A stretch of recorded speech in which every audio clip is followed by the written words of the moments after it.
Hello and welcome back to my channel. My name is Emma Cownley and I am a professional writer and blogger, and I bring you videos on writing professionally and blogging like a badass. Today's video sounds really sexy and provocative. In actual fact it's not at all, but we'll get to that later. Show don't tell. It is not advice that you give a stripper down in Soho, it's advice that you give somebody that wants to write things that are interesting and informative and add value. Show don't tell applies to writing marketing sales copy, blogging, and also just creative writing or factual writing in general. So I'm going to go through each one individually, why you need to show rather than tell, and how you can do it. Let's launch on into it, shall we? Let's begin with blogging. When you tell people things in blogging rather than showing it to them with evidence or engaging writing, what you're actually doing is writing a load of bullshit. For example, I could write a blog post on 100 ways that looking into the sun can give you diarrhea. This is probably possible. I'm not a doctor, so I don't know, but the point is I could write a post on it tomorrow. I could tell you 100 ways that looking into the sun gives you diarrhea, but without any scientific evidence to show you how I'm right, and without any reputable sources to show you how I'm right, I'm actually just an online fake news bullshitter. If you would like to learn more about finding reputable sources online, because not just any source will do, by the way, you can't just pluck statistics from anywhere, it has to be reputable and it has to meet certain criteria in order to give you the ultimate benefit with regard to links and also being relevant and being something that's going to add gravitas and clout to your article or blog post. I've written a blog post on it, I will link it below for you. You can go off and do some extra reading and swat up on it. There are a couple of ways that you can show in your blog post: paraphrasing, linking, and actually pulling statistics through into your piece. That will help you demonstrate your point with actual factual evidence rather than just telling people. Because if you write a blog post that just tells people things without any proof, you're another kitchen table blogger. Really? Pack it in. When you write sales copy, there is a tendency to, especially by the way, if you're not a copywriter and you are just having to write your own emails and web pages and print marketing, and you think, oh crap, what am I going to do? Well, the product does this, this, this and this, and these are the benefits, so I'm just going to list off all the product specifications, list off all the benefits, and then people are obviously going to see why it's good and they'll just buy it. Oh, wouldn't it be amazing if that was true? Really, showing people that the product actually works will give you a heap more credibility to your customers, especially new customers who haven't actually tried your product, don't really know whether or not it works. They only have your word, and everybody thinks their product is amazing, everybody thinks their product is the next big thing. They're all going to say it, aren't they? They're all going to say, oh, my product is incredible, it does this, this, this and this and this, but without any actual proof.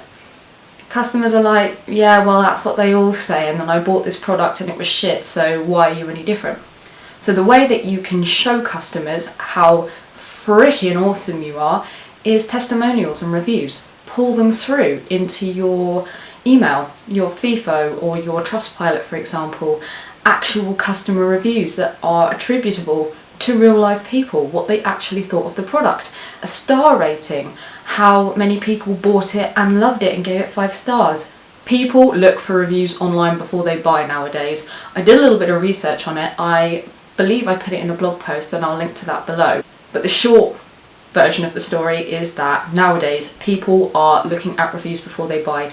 Even if they're in a bricks and mortar store, they crack out the old smartphone, they look for reviews of the product they are holding in their hand, and they will use that to decide whether or not they're going to convert and buy. They ask for recommendations from friends. It's a powerful thing. So harness that and use it for credibility to show your customer, your new customer, that people have bought the product and they love it and it does everything you say it does. And also, if you have something that's potentially like makeup or something that has some kind of scientific or medical benefit behind it, try and get some studies that prove why your product is amazing. People want clinical, they're wise, they're savvy to it nowadays, and they want to see that it actually works. So instead of saying, my product is incredible and it will clear up your acne in 2 days, say 96% of people that tried the product said that it cleared up their acne in 2 days. Obviously there will be caveats and asterisks as part of that sales copy, but at the end of the day, you can't say something like that unless it is true, because you will get bitch slapped by the ASA. So when people read that, they think, well, it must be true.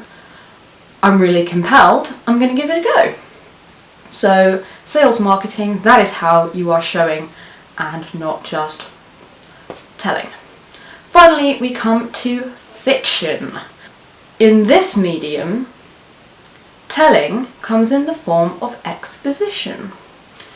When you are literally telling your reader, he walked into the room and he was very angry and everyone was taken aback by his reaction, you are telling the reader what's happened. In some cases, yeah, this is fine, this is great. You don't need to do it all the time. It's boring.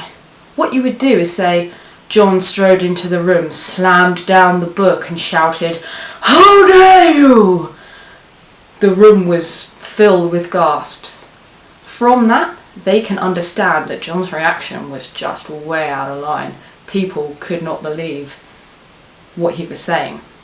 They can ascertain that from what you've written. They can get it from the dialogue, they can get it from the extra words, the adjectives that you're putting in and stuff. That's how they're going to figure it out. You're not feeding it to them with a spoon. He felt very worried. John jiggled his leg under the table as he listened. Now you can tell he's worried. He's jiggling his leg, man.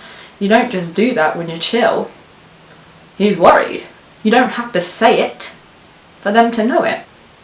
So if you like to write incredibly boring stories that don't attempt to engage the mind of your reader, then by all means tell people exactly what they need to know at every step of the way. Or if you like to be a little bit sophisticated, perhaps you would like to try some techniques that show them instead. That brings us to the end of Show Don't Tell.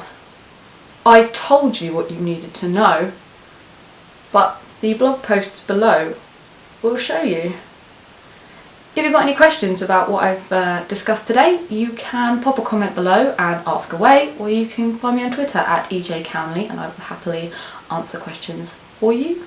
Otherwise, I'll see you back here, same time, same place next week for more Kiss My A's. Have a great week.